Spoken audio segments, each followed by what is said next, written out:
मैं निवेदन करूंगी, बार बार क्यों टोका जाता महिलाओं को, उसके पीछे कारण है। आप सोने की भांति हो। वो कहती कि पुरुषों को भी टोकिए, ये भी तो शॉर्ट्स पहन करके गली में वॉकिंग करने के लिए चले जाते हैं, हमें ही क्यों टोका जाता है? तो ध्यान देना, इसके पीछे बहुत गहरा रीजन है, शायद आप समझ पाओ।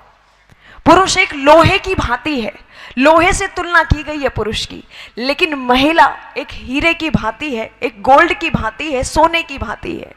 आपने देखा होगा, आप यहां से बाहर निकलेंगे, लोहा आपको कहीं भी पड़ा मिल जाएगा। जहां कहीं भी आपको पता चले कि लोहे का काम यहां होता है, तो दुकान से बाहर पड़ा हुआ है, कहीं भी रास्ते में पड़ा हुआ मिल जाएगा, उसकी कोई देखरेख के लिए सिक्योरिटी वगैरह नहीं है। लेकिन जब आप कोई ज्वेलरी खरीदने के लिए जाते हो, गोल्ड और डायमंड की, तब भी यही स्थिति होती है क्या? कवर करके रखा जाता है, और कवर ही नहीं, ओवर सिक्योरिटी में रखा जाता है। साइरेंस यूज हो जाते हैं जैसे ही कोई टच करता है। लेकिन यहां स्थिति विपरीत आई, आप सोने की भांति हो। और मुझे समझ नहीं आता कि हमें छोटे ड्रेसेस पहनने में ही क्यों स्वतंत्रता चाहिए? हमें पढ़ने के लिए स्वतंत्रता क्यों नहीं चाहिए? हमें बाहर निकलने के लिए स्वतंत्रता क्यों नहीं चाहिए? हमें कुछ अचीवमेंट्स लेने के लिए स्वतंत्रता क्यों नहीं चाहिए? क्या छोटे कपड़े पहनने से ही स्वतंत्रता मिलेगी हमें?